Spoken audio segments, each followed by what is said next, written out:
मन को सदैव दुख रहित रखना ये साधक की साधना है। उसके बस में एक ही बात है, मन को दुख से रहित रखे और कुछ बस में नहीं। सब कुछ परिवर्तनशील है, काल के चक्र में सब बहा जा रहा है। किसी का कुछ भी रहने वाला नहीं। इसलिए सांसारिक चीजों को लेकर के अपने मन में कोई दुख नहीं होना चाहिए। जितना गुमान है सब व्यर्थ है। गुमान के दो अर्थ होते हैं। पहला अर्थ है भ्रम, दूसरा अर्थ है अहंकार।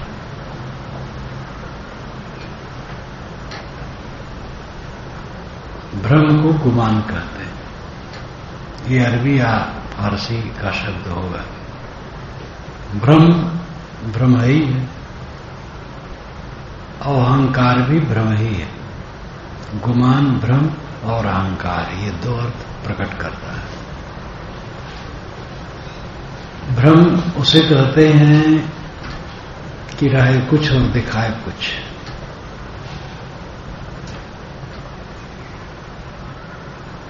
संसार में ऐसा बहुत होता है। रस्सी में सर्प का भ्रम होता है, उसमें सर्प नहीं होता है, रस्सी केवल होती है। लेकिन भ्रम होता है कि सांप है, और सांप मान करके आदमी दौड़ जाता है, गिर पड़ता है। भूत का भ्रम, अभी सच्ची घटना बिहार में उन्होंने सुनाई। फारबिसगंज के मीना के बड़े जेठ 7 भाई सब वो हैं। लक्ष्मी नारायण जी जब कटिहार ही में लेने आ गए थे तो गाड़ी में बैठे थे, बातचीत होने लगी भूत प्रेत की बात। हमसे नहीं जुड़े थे तब भी वह भूत प्रेत नहीं मानते थे। तो उन्होंने बताया 15 वर्ष की उम्र उनकी रही होगी। गांव में तो घर है, अब की बार गांव जाना हुआ, कटिहार से सीधे गांव जाना हुआ, वहां जलपान हुआ। तब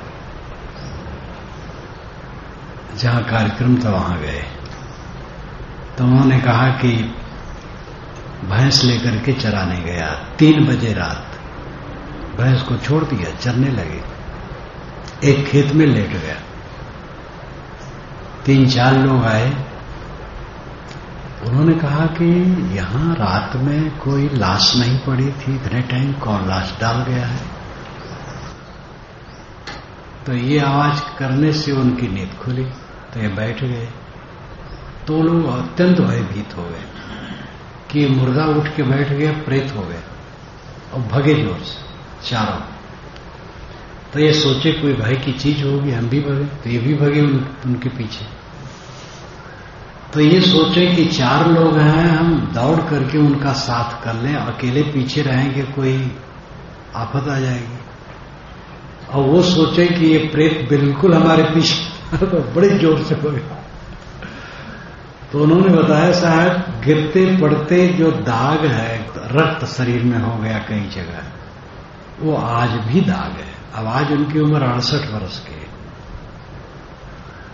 और 15 वर्ष की उम्र की यह घटना। आगे चारों समझे कि ये मरा हुआ आदमी प्रेत बन गया, हम लोगों को दौड़ा रहा है।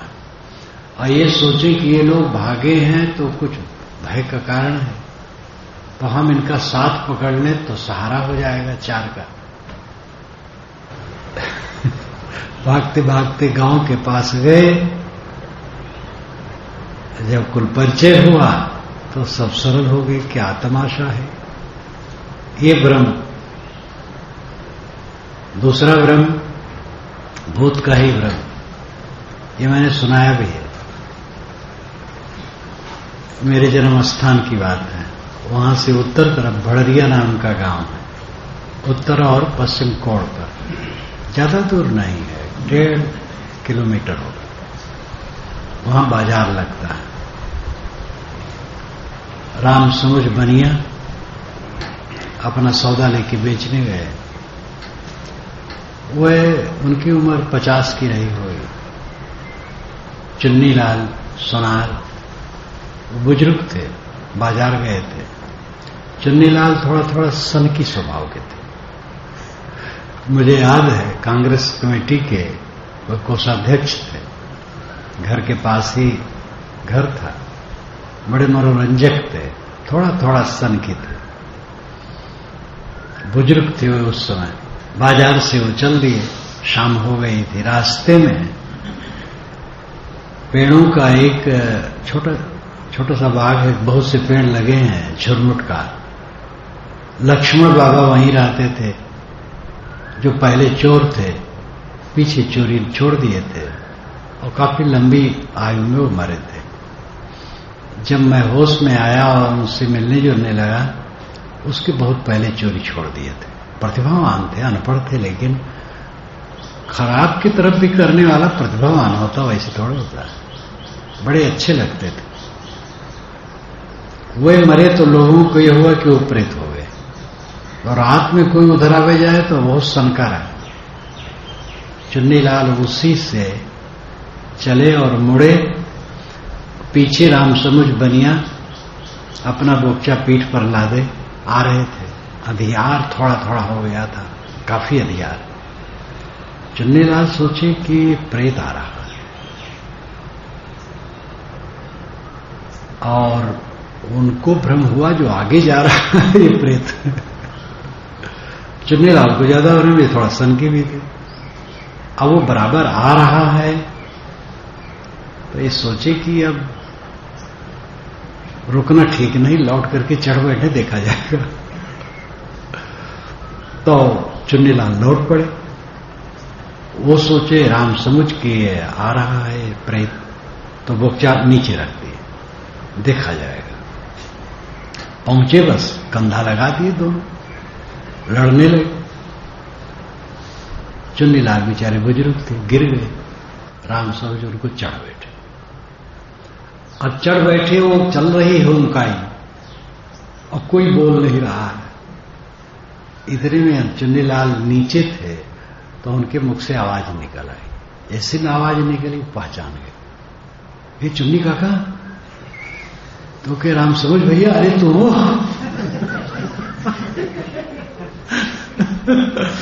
उठे, अरे क्या यार, कड़ा गड़बड़ हुआ, बोले नहीं तो कहे तू ही कहा बोले। ये सच्ची घटनाएं दोनों। वो चुन्नीलाल राम समझ, चुन्नीलाल तो मरी गए, राम समझ भी शायद अब न हो गए। लक्ष्मी नारायण तो अभी यही है। कुल बताया, हंसते थे कि साहब हमारे शरीर में वो गांव जगह जगह दाग हो, आज भी 15 वर्ष की उम्र का। ये भ्रम, अब भ्रम से कष्ट हुआ। अनेक प्रकार के भ्रम होते हैं। कोई हमारा वैरी एक भ्रम है। वैरी कौन है? किसी ने हमें कुछ कह दिया, जैसी समझती कह दिया, बैर क्यों बात है? तथागत की वो वाणी जो प्रथम वग्गों में है, मनोपुब्बगमा धम्मा के आगे, जो ये मानता है, अपने मन में गांठ बांधता है, उसने हमें कहा, कटु कहा, निरादर किया, हमें लूट लिया, हमें मारा, ऐसा मान के जो गांठ बांधता है, उसका वैर शांत नहीं होता। जो ऐसा नहीं मानता है, उसका वैर शांत होता है। और वैर शांत होना बहुत जरूरी है। सरल चित्त बनो, बच्चे की तरह सदैव रहो। बच्चे अबोधी होते इसलिए लड़ जाते हैं, लेकिन सरल होते हैं, भूल जाते हैं। लड़ लेंगे और फिर भाग जाएंगे, और बस दूसरे समय दोनों आकर के खेलेंगे, भूल जाते हैं। कोई कहीं किसी से कुछ ऊंच नीच हो गया हो, भूल जाओ। सरल चित्र, बाल हृदय। सनक, सनंदन, सनातन, सनत कुमार, ये 4 भाई ब्रह्मा के मानस पुत्र, ये चारों 5 वर्ष की उम्र में रहते थे। तो भावुक प्रकाशक लोग, भक्त लोग 5 वर्ष की उम्र वाले बच्चे चारों को चित्र में बना देते हैं। ऐसा कुछ नहीं। सत्यव्रत सिद्धांत अलंकार ने सनत कुमार का चित्र बुजुर्ग का दिया है उपनिषद में। वही सच है। शरीर तो सबका बुढ़ाता है, बच्चा बनकर के हर समय थोड़े रहता है। हृदय बच्चे का सरल सरल चित्त बनाओ, दुखी कभी न रहो। दुखी न रहना, मनुष्य में बल है कि दुखी न रहे, लेकिन बल का प्रयोग करे, समझ सही रहे। अहंकार जितना रखोगे, समझ होते हुए भी समझ काम नहीं करेगी। अहंकार रखोगे, कामना रखोगे, तो समझ भी काम करती नहीं है। अच्छे समझदार होते हैं, पढ़े लिखे होते हैं, विद्वान होते हैं, लेखक होते हैं, प्रवक्ता होते हैं, और दुखी रहते हैं। तो जो काम करना चाहिए वो नहीं कर पाते हैं। काल के झोंके में सब बहता चला जा रहा है, कुछ किसी का रहता नहीं। मैं तो अपने जीवन के पिछले हिस्सों पर ध्यान देता हूं, बिना समाधि के समाधि लग जाती। आज से 60 वर्ष पूर्व, 50 वर्ष, 40 वर्ष, 30 वर्ष, 20 वर्ष पूर्व, 10 वर्ष पूर्व, 5 वर्ष पूर्व, 5 महीने पूर्व, 2 महीने पूर्व, 1 महीना पूर्व, 1 दिन पूर्व जो मेरे सामने घटनाएं आई थी वो सब बह गई, कुछ नहीं रहा। अब उन्हीं में पढ़ करके अगर मैं आंदोलित होता, दुखी होता, मेरी साधना न बनती। घर में जहां शरीर जन्मा वहां जब तक रहा, थोड़ी उम्र तक रहा, 20 वर्ष की उम्र तक रहा। 20 वर्ष की उम्र तक कोई खास बात आती नहीं आई। घर पर तो और लोग रहते हैं, उसको देखते हैं, थोड़ा मोड़ा तो सबको अनुभव होता है। लेकिन जब 20 वर्ष की उम्र के बाद निकला तो इतने लंबे दरमियान में साधु मार्ग में हूं, लेकिन फिर भी और इसका दायरा बढ़ जाता है। कहां कहां क्या देखा, क्या सुना, कैसी कैसी स्थितियां आई, उल्टी पलटी। लेकिन ये मैंने अपने को रखा कि किसी बात को लेकर के मैं अपने को प्रभावित नहीं किया, अपने चित्त को दुखी नहीं किया। इसलिए मेरी साधना निरंतर बढ़ती गई और जो मुझे चाहिए वो संतोष मिला। और वो सब में अगर मैं प्रभावित हो जाता तो ये संतोष न मिलता। ये जो काम सेवा भी हुई वो भी न होती।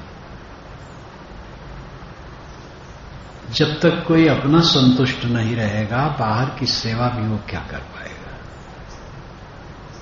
लेकिन ये अपने अनुभव की बात मैं कहता हूं कि जब जब मेरे सामने प्रतिकूलताएं आई, निंदा आई, अपमान आया और कुछ आया, तब तब मुझे और प्रकाश मिला, क्योंकि दृढ़ता है, धैर्य रहा।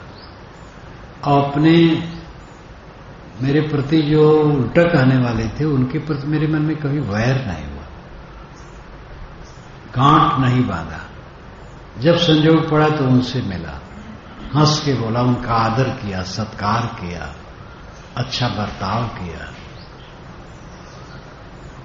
इसलिए मुझे कभी हार नहीं हुई, दुख नहीं हुआ। और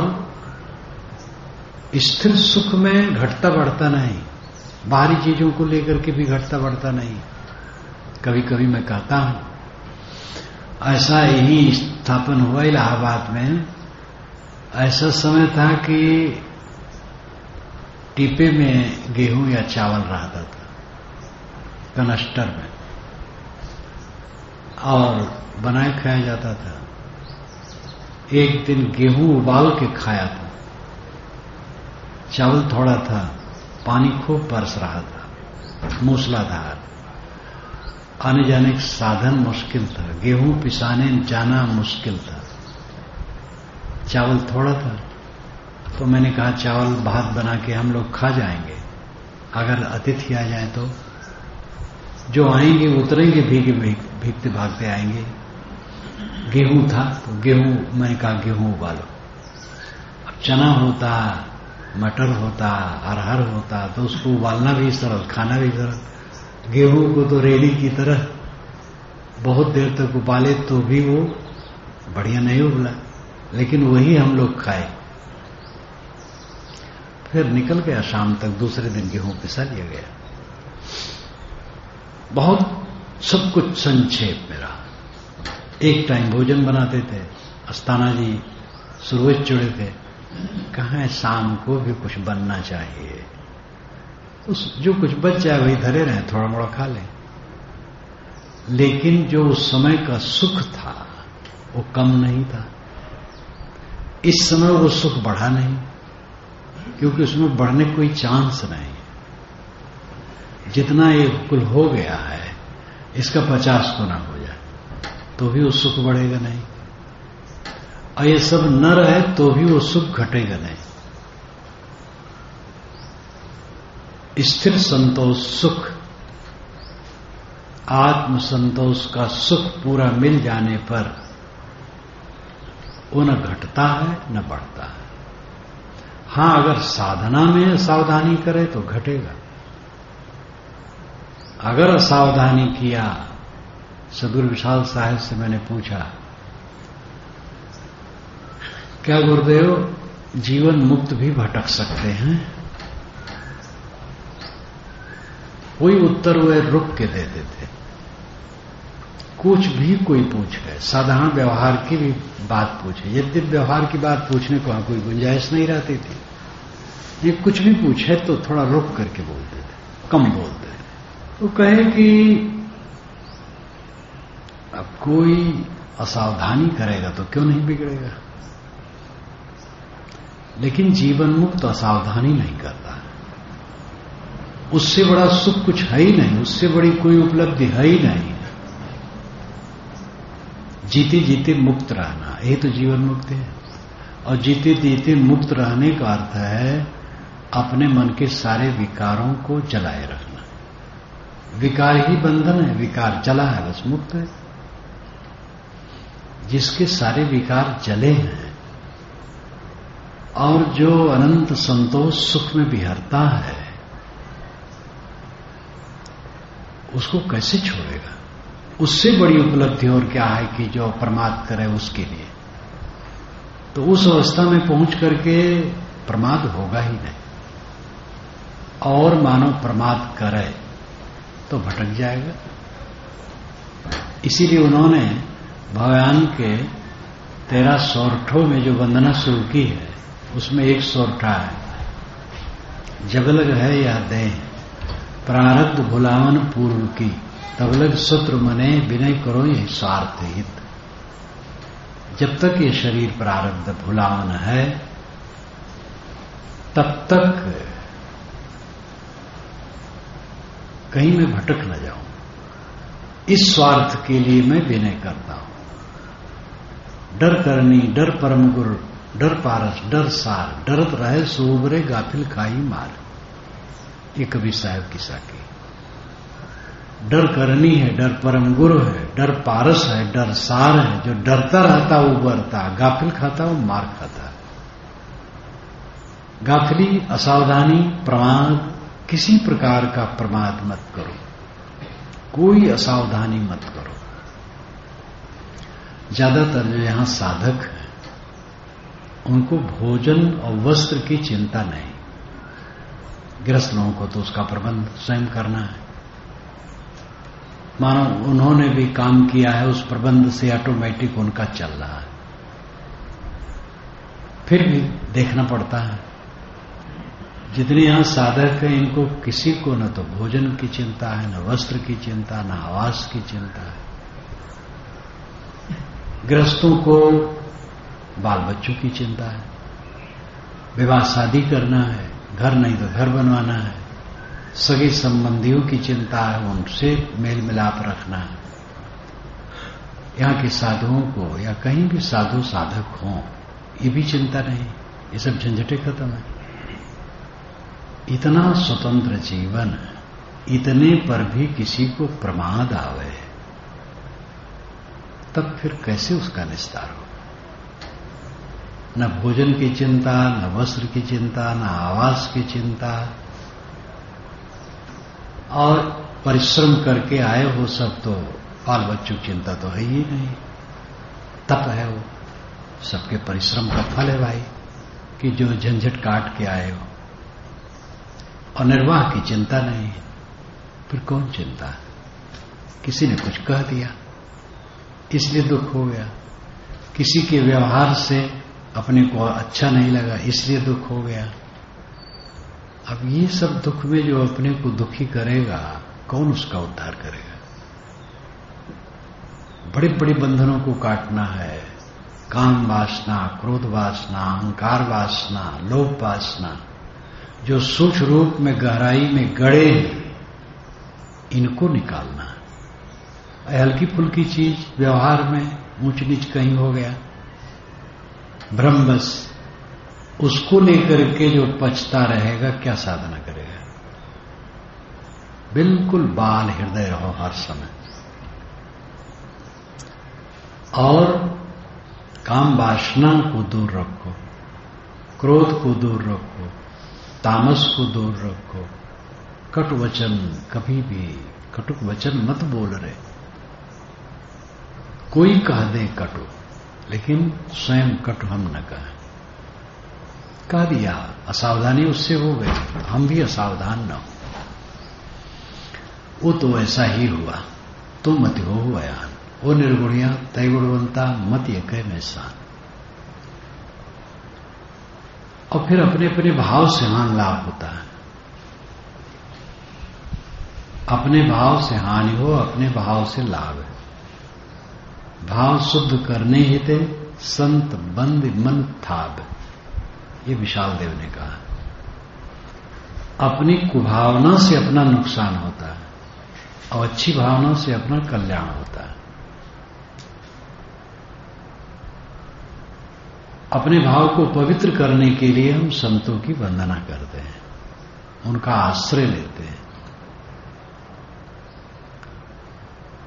किसी ने कहा कटु तो उसका नुकसान हुआ, हम सह लें और मीठा बोले, हमारा लाभ होगा, और हम भी कटु कह दिए तो हमारा भी नुकसान हो गया। साधना के क्षेत्र में हम हैं, सांसारिकता के क्षेत्र में नहीं। सांसारिकता में भी यही व्यवहार करेंगे तो सुखी होंगे, वहां भी ऐसे लोग हैं, समझदार हर जगह है। एक एक गृहस्थ ऐसे गंभीर हैं, क्या पूछना, धनी है, संपन्न है, विद्वान है, बहुत विनयी है, सिर झुका के चलते हैं।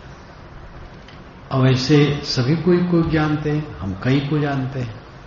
और एक उदाहरण तो दिया करते हैं, एक ठाकुर जी का, जो एमएलए भी 2-3 बार रह चुके, गांव में सबसे धनी, लंबा परिवार, गोरे गोरे लंबे लंबे, अफसर ही छूट गए। अब कहीं किसी साधु संत को नहीं मानते थे, धर्म कर्म सब पाखंड समझते थे। मैं जब उधर जाता तब मुझसे मिलते थे, मेरा सुनते थे। शांत गंभीर, रास्ते में चले जा रहे हैं, न इधर ताकना न उधर ताकना। उनको कोई गाली दे, जानो कुछ नहीं हुआ। कोई दुर्व्यवहार उनके बड़ों बड़ों के प्रति होता है, कुछ नहीं।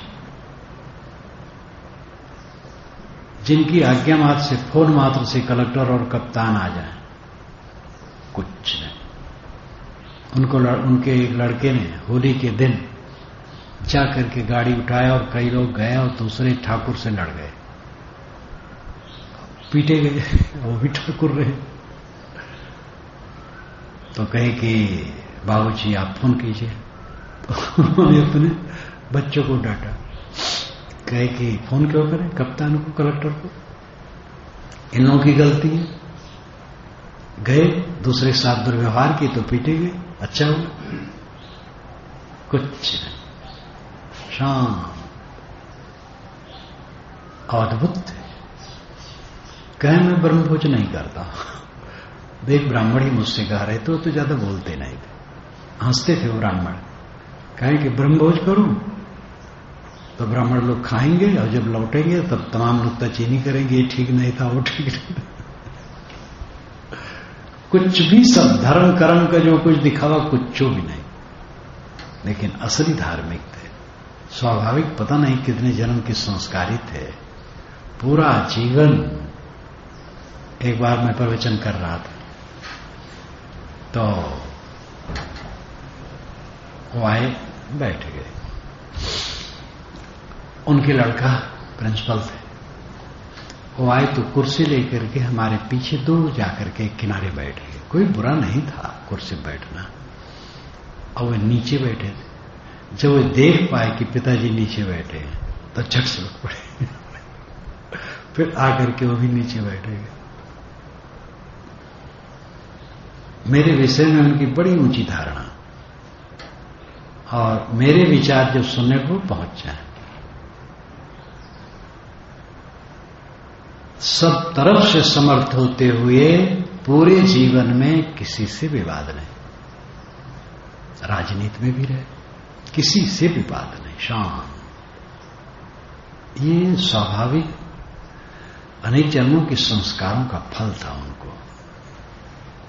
अब इसमें वह शुरू से साध संगत में लग करके साधना में बढ़ जाते तो उनका काम बहुत जल्दी सरल था, उसमें नहीं लगे। लेकिन जहां रहे वहां भी वह जीवन भर संतुलित और सुखी रहे। तो गृहस्थों में भी ऐसे होते हैं, स्वाभाविक सद्गुण होते हैं अनेकों में। काम वासना मन में ना आए, ध्यान रखो, कभी भी न आए। क्रोध शत्रु है, ना आने पाए। प्रतिकूलता ही में तो क्रोध आता है। सब पूजे आरती करते रहे तो क्यों क्रोध आए? तो सब पूजे आरती आपकी करते रहे, प्रतिकूल आएगा तब क्रोध, उसी में बचाना है। क्रोध ना आए, लोभ ना आए, लोभ से आदमी फंसता है। तृष्णा ना आए, अहंकार ना आए। सदैव विनयी रहो, बच्चे रहो, सरल रहो। जिसका गुमान है वो कुछ किसी के रहने वाला नहीं। काल का चक्र चलता है निरंतर, और उसकी आंधी में सब उड़ता चला जा रहा है। काल के दो रूप हैं, समय और मन के विकार।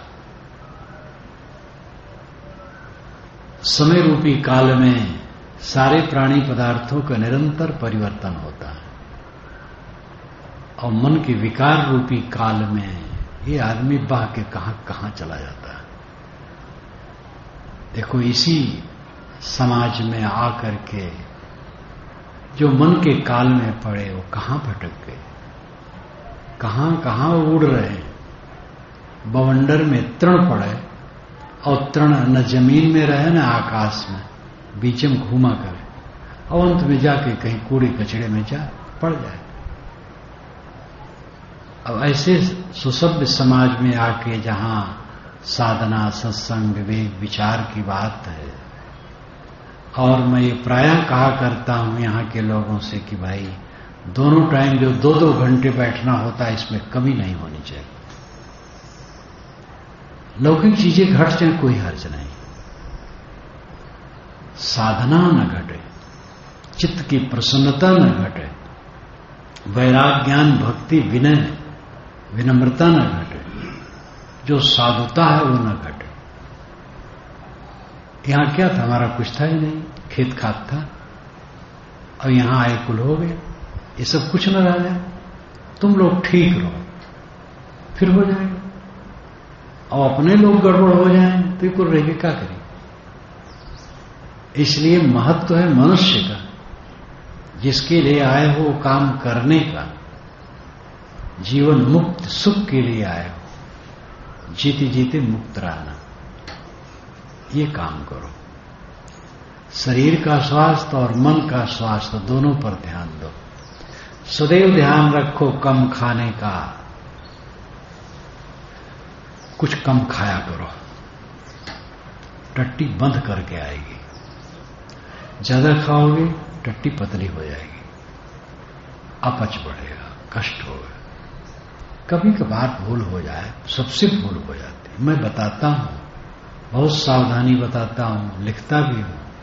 कभी कभार मुझसे नहीं भूल होती, मैं नहीं कह सकता, मुझसे भी भूल हो सकती है, लेकिन मैं भूल करूंगा तब भी मैं भी उस समय दुखी होऊंगा।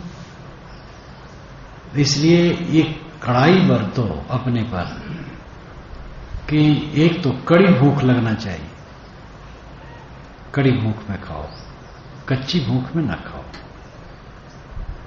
कम भूख लगी है तो खाने का थोड़ा खा लो, ये गड़बड़ नहीं करेगा। और कम भूख है और जितना खाना चाहिए, जितना खाते हैं रोज वैसे खा गए तो खराब करेगा।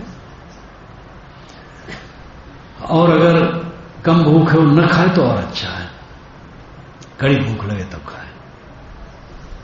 तो कड़ी भूख लगने पर खाना, अकबर बादशाह दिन में एक बार खाता था, फिर शायद शाम को भी खाता होगा, 2 बार खाता होगा, लेकिन कुल मिलाकर के कड़ी भूख लगने पर खाता था। अब बादशाह सम्राट को क्या कमी, लेकिन कमी ना हो तो क्या सामान्यों को भी क्या कमी है। अगर 1-1 किलो खाएं तो भी नहीं घटेगा, तो जिएंगे।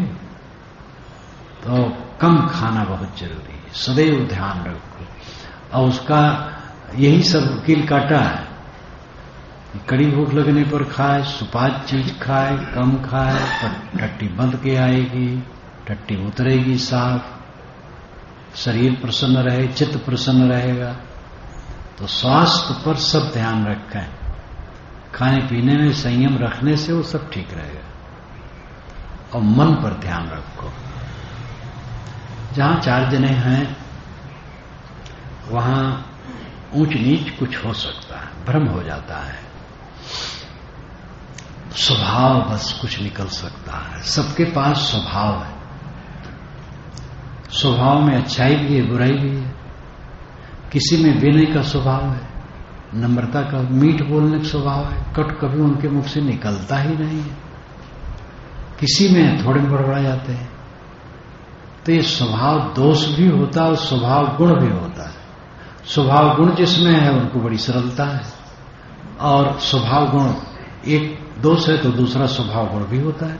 एक ही आदमी में स्वभाव दोष और स्वभाव गुण दोनों होता है। एक दोष है तो एक गुण है स्वाभाविक। जो स्वाभाविक गुण है वो तो मानो अपने पूर्व के परिश्रम का फल है। हम लोग मानते हैं कि अपने ही जन्म जन्मांतरों के अच्छे कर्म संस्कारों का फल है जो हमारे में स्वभाव गुण है। जिसे स्वभाव गुण किसी को होता है संतोषी स्वभाव, कोई ज्ञान विचार नहीं, लेकिन वो संतोषी स्वभाव होते हैं, जो मिले संतोष। क्रोध न करने का स्वभाव, चाहे कोई गाली दे तो भी क्रोध नहीं। किसी का स्वभाव हो क्रोध आ जाता है, कट वचन निकल जाता है। किसी का स्वभाव है लोभ नहीं है, क्रोध तो है लेकिन लोभ नहीं है, तृष्णा नहीं है, उदार है। लेकिन किसी का है कि लोभ है, तृष्णा है। वो स्वभाव ऐसे है, तृष्णा का, लोभ का, संचय का बहुत स्वभाव है।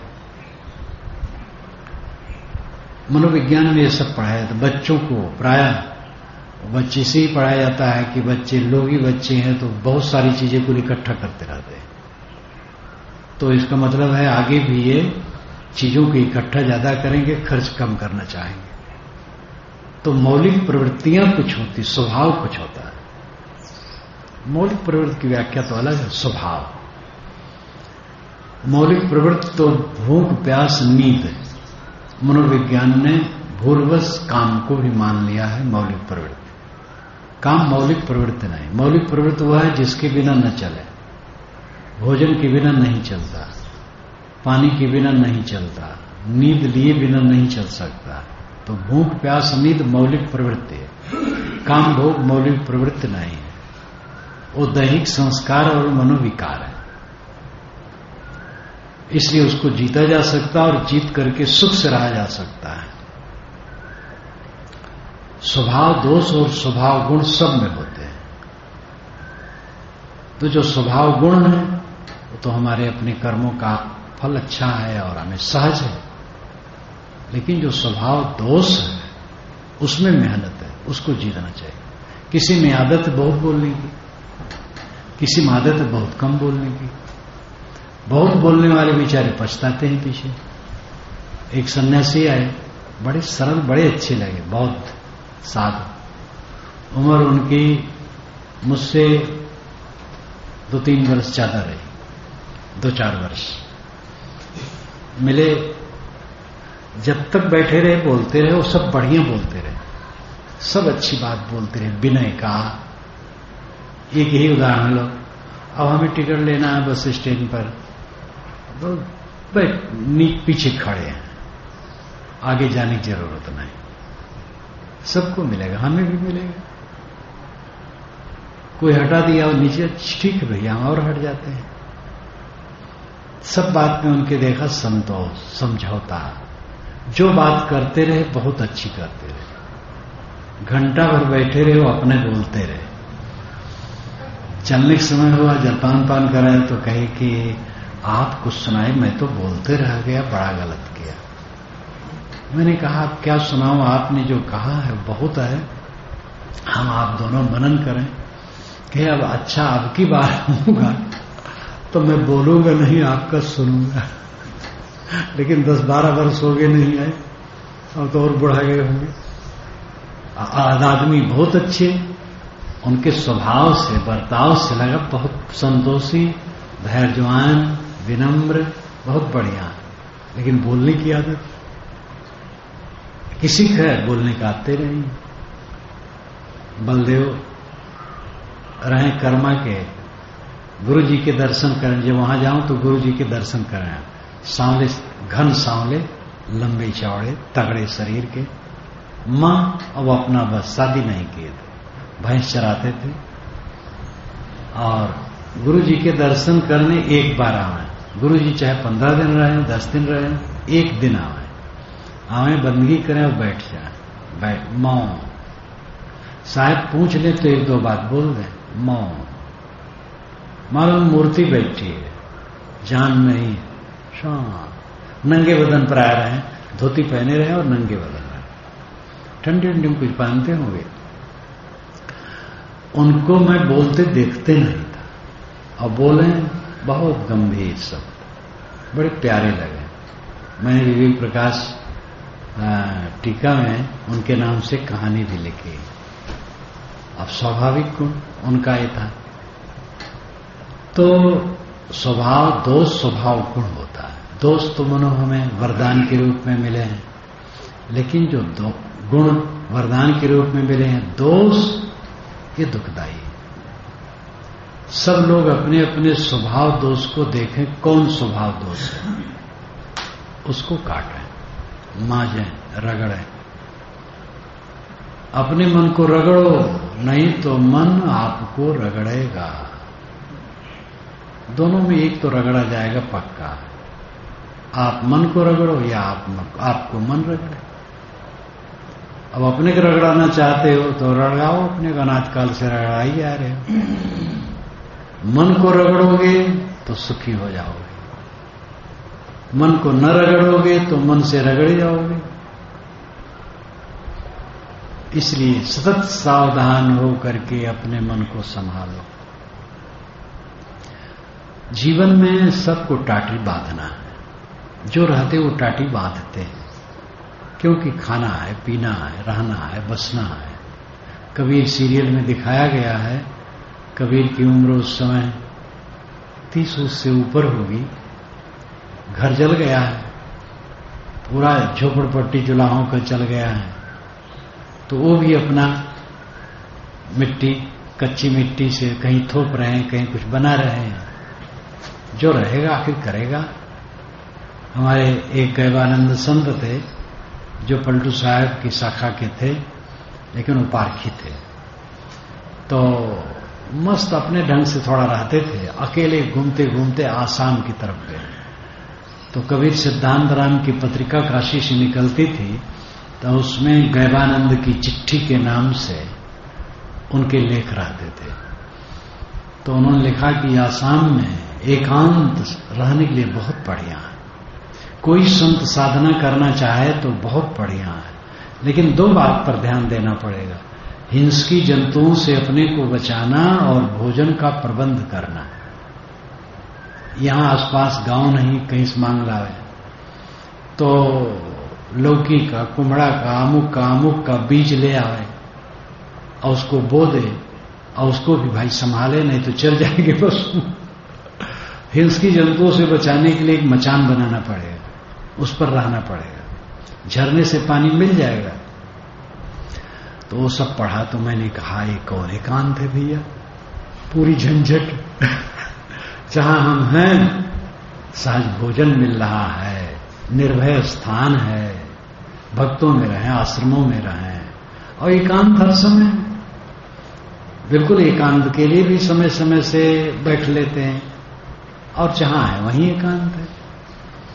तो शरीर ऐसा है कि कहीं रहो टाटी बांधना पड़ेगा, और टाटी कोई अजर अमर नहीं है कि हमारे गुरु जी बांध गए थे अब हमें नहीं बांधना है, हमें भी बांधना पड़ेगा, आगे वालों भी बांधना पड़ेगा। टाटी सड़ जाती है, इसलिए बांधना पड़ता है।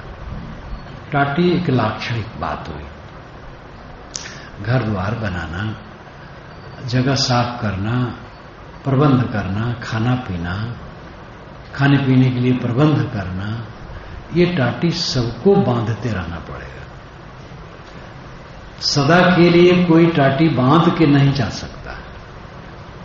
आध्यात्मिक दृष्टि से गुरुजनों ने ज्ञान का ग्रंथ बना दिया, हमारे लिए टाटी हो गई, लेकिन नए नए भ्रम उत्पन्न होते रहते हैं।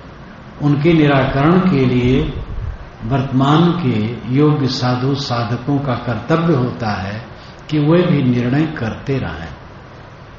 सतगुरु विशाल साहब मुझसे कहते थे कि मेरा शरीर अब बूढ़ा हो गया, कुछ रुग्ण भी है, अगर ऐसा न होता तो मैं दो काम करने के लिए सोचा था कि जीवन में नहीं छोड़ूंगा, भ्रमण करना और निर्णय करना। भ्रमण भी करता रहूं और निर्णय भी करता रहूं, यानी विचार साधकों में कहूं, साखी शब्द तो बनाते ही थे। तो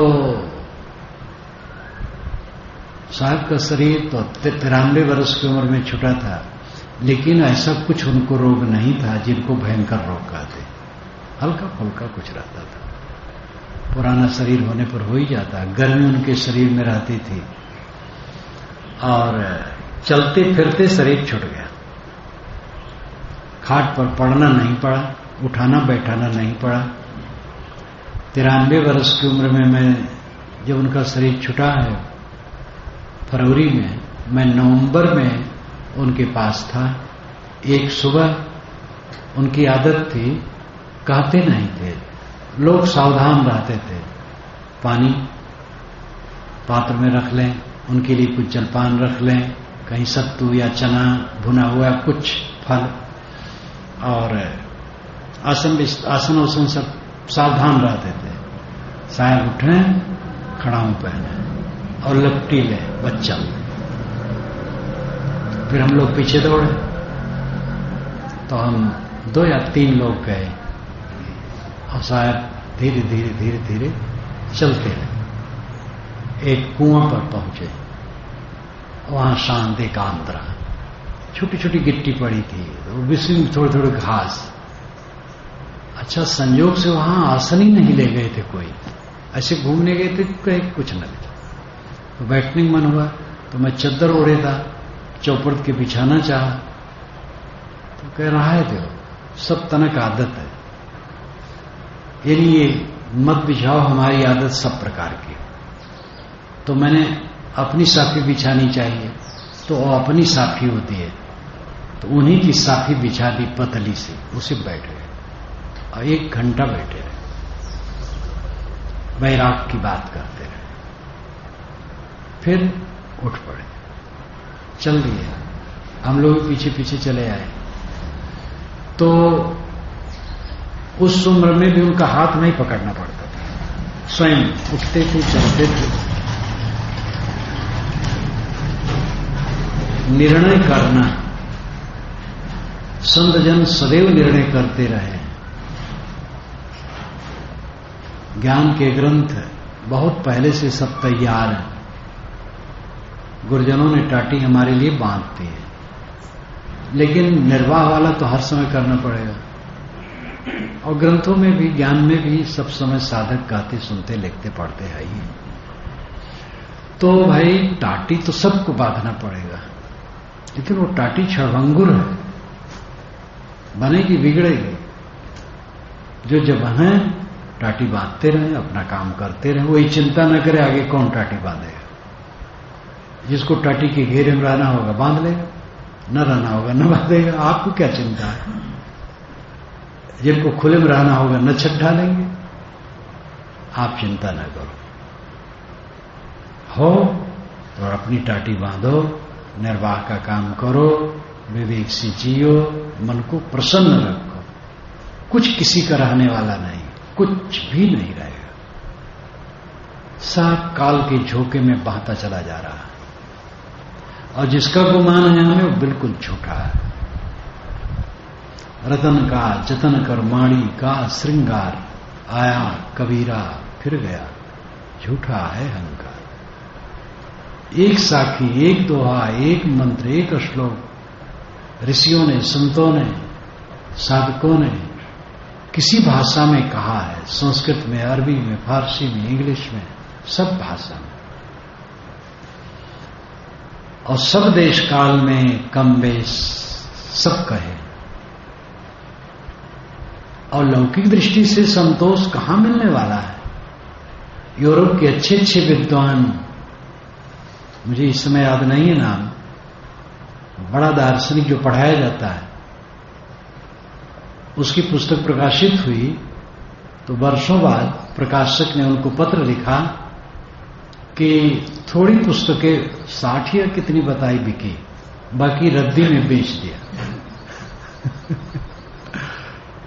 एक ने लिखा है कि मुझे कोई नहीं समझ पाया, केवल एक शिष्य मुझे समझ पाया, लेकिन वो गलत समझा मुझे। एक शिष्य मुझे समझा, लेकिन वो गलत समझा। तो बड़े बड़े दार्शनिक, बड़े बड़े विचारकों के सामने ऐसी बातें आई हैं। आगे चल करके लोग समझे और खूब बड़ाई किए, और कितने महापुरुष हुए कि जब वे नहीं रहे तो मूर्ति स्थापित करके उनकी पूजा और स्टैच्यू लगना और चारों तरफ उनकी बड़ाई होना। जब तक रहे नहीं समझ पाए। बलवंत सिंह ने लिखा है, जो गांधी जी के सेवाश्रम में रहते थे, और उल्टा पलटा बकते रहे गांधी जी के लिए। प्रमाद ऐसे होता है। वो गाय का हिस्सा देखें, कभी कुछ चिट्ठी देने का आदत रहे तो लिख के वहीं से भेजते हैं। अब चिट्ठी क्या हो, जैसे यहां से उस तरफ से चिट्ठी देना है, और उसमें कट भी कहते बापू को। तो हाँ, आप तो छाया में बैठे हैं ना, जहां गाय हैं पानी चू रहा है, आप तो छाया में बैठे हैं। तो अब ये प्रमाद था, बात बताओ। लेकिन ये प्रमाद उन्हें स्वयं उन्होंने लिखा है, बलवंत सिंह ने। वो बहुत बढ़िया रोचक पुस्तक है, मैं पूरा पढ़ा हूं। गांधी जी की हत्या हुई, वे वहां सेवाग्राम में ही थे, तो उन्होंने लिखा कि मैं सोचा कि मैं जाऊं भी तो वहां घुसने कौन देगा, तो गया नहीं। फिर मैंने अपने घर गए। कुछ दिन के बाद जब सेवाग्राम पहुंचे तो जहां गांधी जी बैठे थे, उन्होंने लिखा मैं वहां भारा के गिर पड़ा, जोर से रो दिया और कहा कि बापू, मैं जीवन में आपको नहीं समझ पाया जैसा समझना चाहिए, अब पश्चाताप हो रहा है। तो ऐसी घटनाएं बराबर होती रही सदा से, अब आगे भी होती रहेंगी। इसलिए किसी को ये अपेक्षा नहीं रखनी चाहिए कि हमारे लिए सम्मान हो, हमें लोग आदर दें, हम दूसरे को आदर दें, सम्मान दें। हमारे कट शब्द कोई नहीं चाहता, लेकिन ये भी आशा न रखे कि लोग हमें कट नहीं कहें। कहने वाले कह देंगे, भूल से निकल जाएगी, साथी बराती से निकल जाएगी, सह लेना चाहिए। कुल मिलाकर के अपने मन को मारो, अमर्ष करोगे दूसरे के लिए, गांठ बांधोगे, उन्होंने ऐसा कहा, कभी शांति न पाओगे। अब आजकल में शरीर छूट जाएगा, कुछ ठिकाना नहीं रहेगा। बड़ा घोर प्रमाद है। साधु वेश धर लिए हैं तो साधु थोड़े हो गए, प्रशिक्षण में है। मुर्दा शरीर को हम मुर्दा मान लिए, कफन पहन लिए हैं। अब उस तरह साधना करें, मन मुर्दा बनावें, तब वो दशा आएगी। और मार्ग ऐसा सरल और कठिन है। सरल इसलिए है कि सारी शक्ति हमारे पास है अपने को दुख रहित रखने की, और कठिन इसलिए है कि जो अपनी खोटी आदत है, अध्यास है, अहंकार है, ये भटका देता है। पतंगा दीपक की ज्योत के पास जाता है, फक दे जल जाता है। मुझे याद है, दीपक जल रहा था, मैं उसी के सामने पढ़ रहा था। एक पतंगा बड़ा सा आया, एक तरफ का डंक उसका झुलसने लगा। मैं हाथ से हटाना चाहा, ना हटा, उसी में कूद पड़ा, बस फकते पूरा चल गया। मोह, गर्मी लग रही है, आंच लग रही है, एक पंख झुलस रहा है, तब भी हट जाना चाहिए। ये कूद पड़ा उसे और फक दे जल गया। यही दशा हमारी है। किस चीज का गुमान है, क्या स्थिर है? आजकल में धोखे में शरीर छूट जाएगा, धोखे में न छूटे, जागृत में छूटे। पूर्ण जागृत रहो, जीवन मुक्त हो करके रहो, और जीवन मुक्ति में शरीर छूटे। ये शरीर रहने और छूटने की विशेषता है। शरीर जब तक रहे जीवन मुक्ति में रहे, और शरीर छूटे जीवन मुक्ति में छूटे। ये इसकी विशेषता है। रतन का जतन कर, रतन शरीर मिला है, इसको जतन से रखो। शरीर, इंद्री, मन, इसको जतन से रखो। माड़ी का श्रृंगार, सब श्रृंगार माड़ी का, सब झूठ। यद्यपि इस झूठ का श्रृंगार करना पड़ता है, अब यही हाल है। सफाई, स्वच्छता, गंदा कर ले तो और खराब होगा। ये भी सच है कि बहुत दिन रहने वाला नहीं है, कभी ये नहीं रहेगा, टूट जाएगा, टूट जाएगा, फिर लोग बना लेंगे। जो रहते हैं, जो जिए सो सिए, करते रहे। लेकिन सब माड़ी का है। ये तो पीछे टूटेगा, हमारा शरीर पहले टूटेगा। तो आया कबीरा फिर गया, झूठा है अहंकार। कबीर कहते हैं बहुत लोग आए और चले गए, झूठा है अहंकार। यहां का अहंकार बिल्कुल झूठा है। बहुत बढ़िया भवन बनवाए, बहुत बढ़िया आश्रम बनवाए, अपना चले गए। काल चक्र ऐसा है, समय के चक्र में शरीर ही नहीं रहा, या मन के चक्र में भटक करके चले गए। मन के चक्र में न पड़े, काल का चक्र कुछ नहीं। काल को खा लिया उसने, जो अपनी दशा में स्थित है। वो काल अकाल पुरुष हो गया। ये नानक साहब वाले अकाल पुरुष कहते हैं। अकाल पुरुष जो काल के चक्कर में न आवे, वो अकाल पुरुष है। आत्मा अकाल पुरुष है, और जैसे अपना आत्मा है अकाल, वैसे अकाल स्थित में रहना चाहिए। समय थोड़ा है, भागा जा रहा है, असावधानी, प्रमाद बिल्कुल न हो। सभी तरफ से सावधान रहो।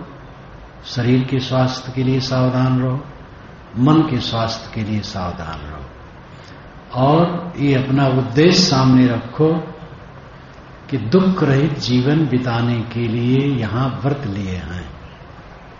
कल्याण के लिए, कल्याण क्या है? दुख रहित रहना, दुखी न होना कभी, ये कल्याण दशा है। और इसमें आदमी पूरा समर्थ है, दुखी न रहे। अब भ्रम यही है कि सब वातावरण हमारे लिए ठीक रहे, कोई हमें कुछ कहे ना, ऊंच नीच न होने पाए, साथी लोग कुछ न करें, हमसे बड़े लोग हमें हमारा आदर करें और छोटे लोग भी आदर करें, और कहीं हमसे विपरीत कुछ न हो, हमारे प्रति कोई कुछ विपरीत न करे। ये भ्रम में जो रहेगा वो कैसे सुखी होगा?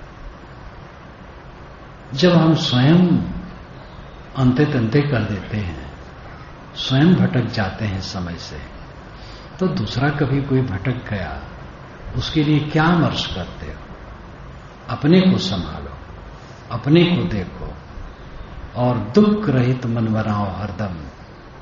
जब कभी दुख आ जाए समझ लो हमारा खोट है, हमारी खोट है, दूसरे की खोट नहीं है। दूसरे ने कट कह दिया इसलिए दुखी हो गए, हमारी गलती है, दुखी हो गए। ऐसा मन बनाओ दूसरा कह दे तो भी दुखी न हो, तभी तो सुखी रहोगे। दुख रहित चित्त बनाना कल्याण की दशा है, इसी के लिए सब यहां आए हैं, यह काम सब करें।